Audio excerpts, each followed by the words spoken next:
Baik, Assalamualaikum warahmatullahi wabarakatuh. Perkenalkan, saya Bima Rebenita Yunus dengan NIU 514878. Pada kesempatan kali ini, saya akan menjelaskan beberapa jawaban dari 3 soal yang telah diberikan oleh Bapak Irwan Endrayanto.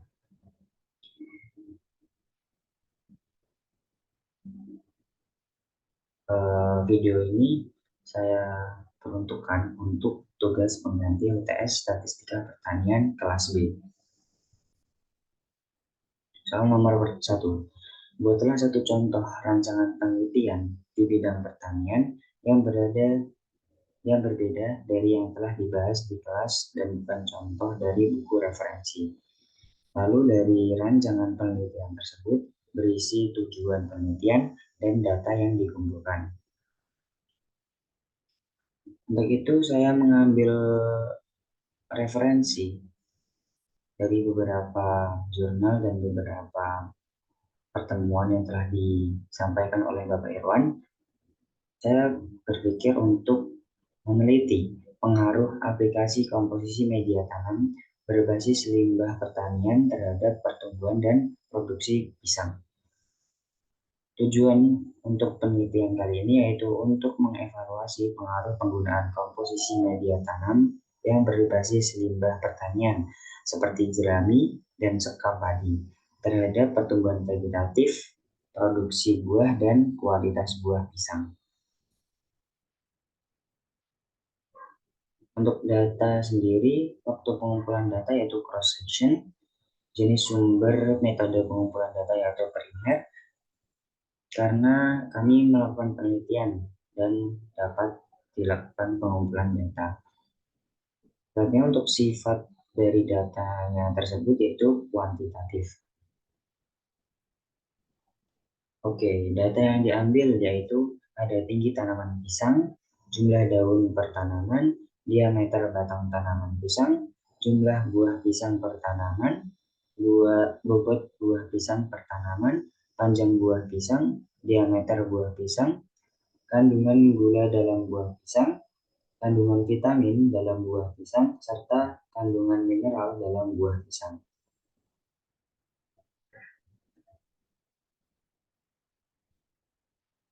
Untuk soal selanjutnya yaitu ada study case, yaitu setiap bulan seorang pengusaha membeli 5.000 bibit anggrek dari store A dan store B. Sebanyak 200 bibit dibeli dari store A, sedangkan 3.000 bibit berasal dari store B. Dari pengalaman sebelumnya, diketahui bahwa rata-rata sebanyak 500 bibit dari store A tidak tumbuh dan sebanyak 2.700 bibit dari store B tumbuh dengan baik. Untuk A, buatlah tabel kontingensi dari kasus di atas dengan format berikut itu. Dengan study case tadi, kita dapat memasukkan beberapa data-data yang dapat dimasukkan dalam tabel kontingensi tersebut. Dengan keterangan A itu bibit dari store A, B bibit dari store B, dan TB itu bibit tumbuh dengan baik, T yaitu bibit tidak tumbuh. Dapat dilihat di tabel tersebut. Serta beberapa rumus dan cara untuk mencari peluang yang ada di tabel tersebut. Selanjutnya, yang B, jika sebuah bibit dipilih secara acak, hitunglah peluang bibit tersebut tumbuh dengan baik.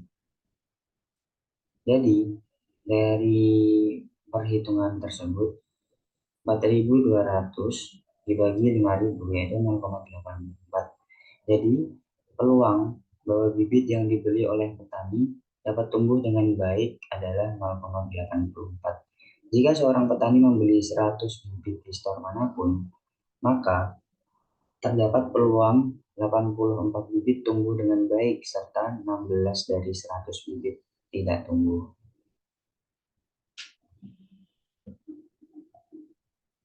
Selanjutnya, yang C yaitu jika sebuah bibit dari store B diambil secara acak, berapakah peluang bibit tersebut tidak tumbuh? Dan dihitung peluangnya yaitu 300 dari store B yang tidak tumbuh dibagi total dari store B yaitu 3000 dan dapat dihasil 0,1. Jadi peluang bahwa bibit yang dibeli oleh petani dari store B tidak tumbuh adalah 0,1. Maka jika petani membeli 100 bibit dari store B, maka terdapat peluang bahwa 10 bibit di antaranya itu tidak tumbuh. Lalu untuk yang C, jika diketahui untuk yang D, maaf, jika diketahui sebuah bibit tidak tumbuh, berapakah peluang bibit tersebut berasal dari store A? Nah, dapat dilihat dari rumus tersebut dapat dihasilkan 0,1, 0,16, 0,6, dan 0,625 ini. Jadi apabila diketahui sebuah bibit tidak tumbuh dengan kemungkinan sebesar 0,625 atau 62,5%, bibit tersebut berasal dari store A, maka kemungkinan lebih dari 30% bibit tidak tumbuh berasal dari store B. Seperti itu. Selanjutnya untuk soal 3A. Uraikan dengan jelas penggunaan statistika dalam paper yang Anda bahas dalam kelompok Anda di pertemuan sebelumnya. Dari kelompok saya sendiri yaitu kelompok 3, kami mengambil jurnal yaitu Environmental Impact Assessment Review.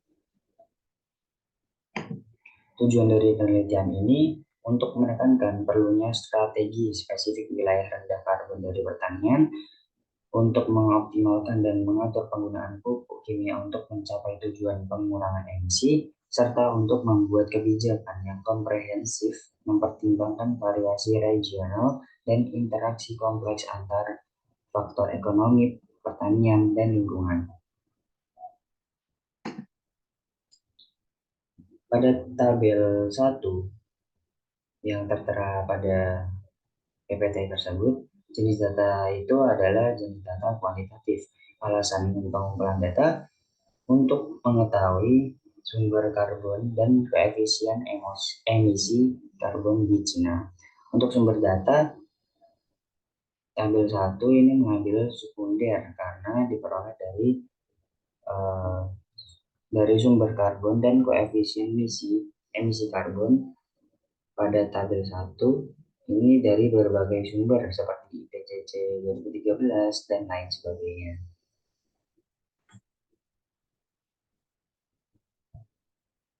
Selanjutnya pada gambar 1 ini jenis data kualitatif. Alasan pengumpulan datanya itu untuk mengkaji pola distribusi, puncak, dan penyebaran emisi karbon pertanian di tingkat provinsi di Cina. Sumber data yaitu sekunder karena mendapatkan data dari buku tahunan statistika pedesaan Cina antara tahun 2000 hingga 2022. Selanjutnya, untuk tabel 2, yaitu jenis data yang diambil, jenis data kuantitatif. Alasan pengumpulan datanya itu adalah untuk mengetahui perubahan suhu mayor dan minor yang akan menggambarkan persebaran emisi karbon pertanian.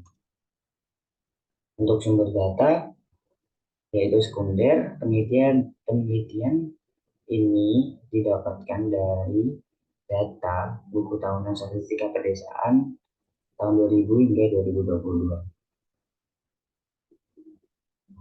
Selanjutnya gambar 2 yaitu jenis data kualitatif. Alasan pengumpulan data untuk mengetahui persebaran emisi karbon petani yang terus meluas di wilayah tersebut. Sumber data itu yaitu sekunder karena mengambil data dari buku tahunan statistika pedesaan tahun 2000 hingga 2022.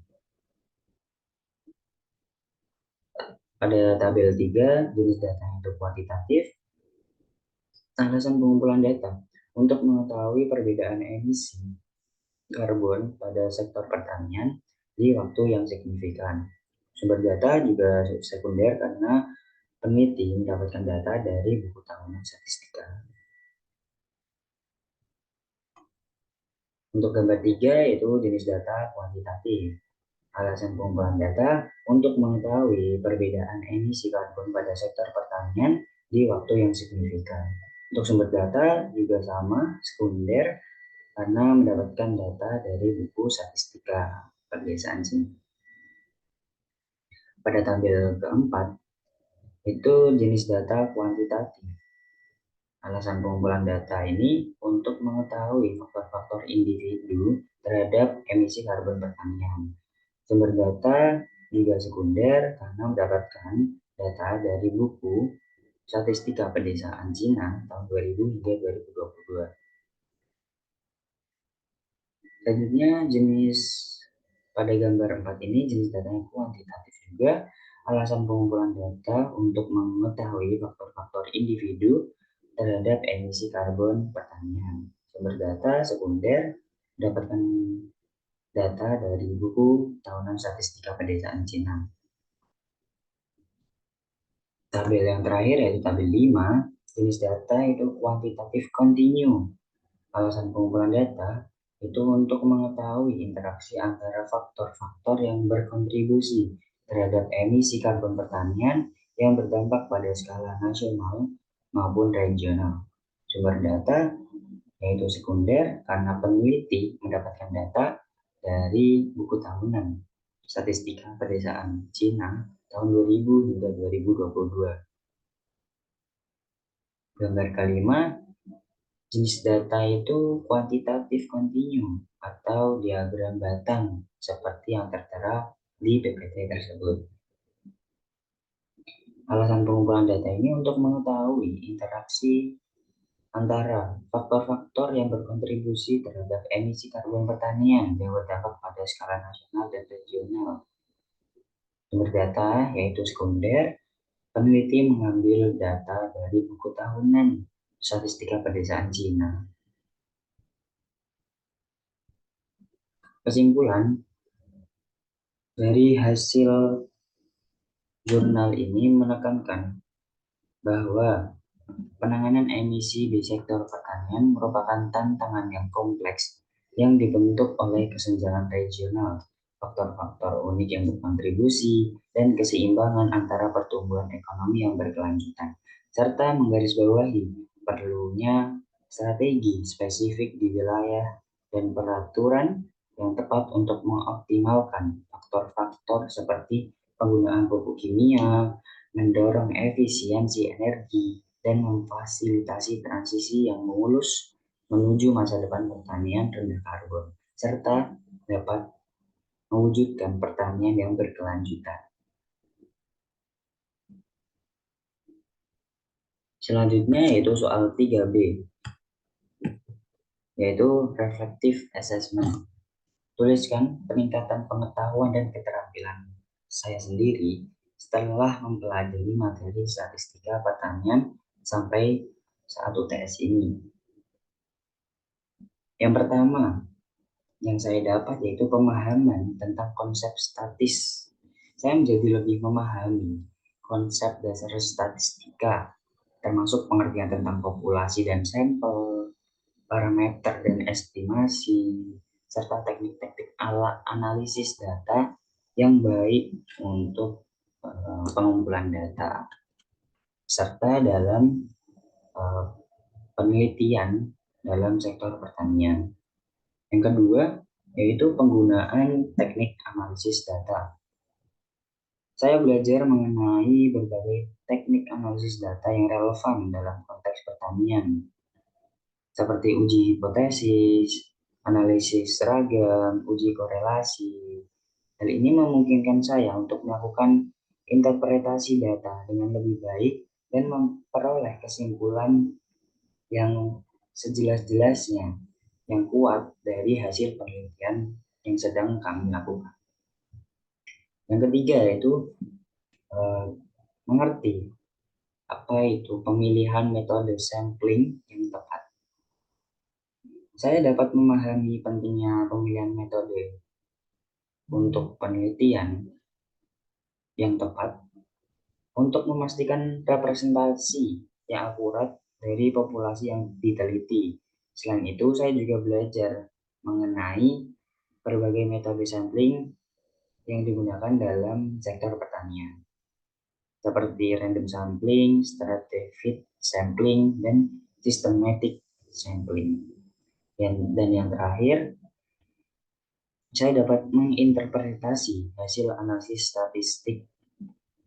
Setelah mempelajari statistika pertanian, saya dapat lebih mudah menginterpretasikan hasil analisis statis yang kompleks, termasuk mengidentifikasi perbedaan yang signifikan antara antara perbedaan waktu atau perbedaan yang lainnya, atau antara perlakuan individu maupun kelompok, serta dapat mengevaluasi hubungan antara variabel dan memahami implikasi praktis dari temuan statistik tersebut dalam konteks pertanian. Baik, hanya sekian yang dapat saya sampaikan. Kurang lebihnya saya mohon maaf. Assalamualaikum warahmatullahi wabarakatuh.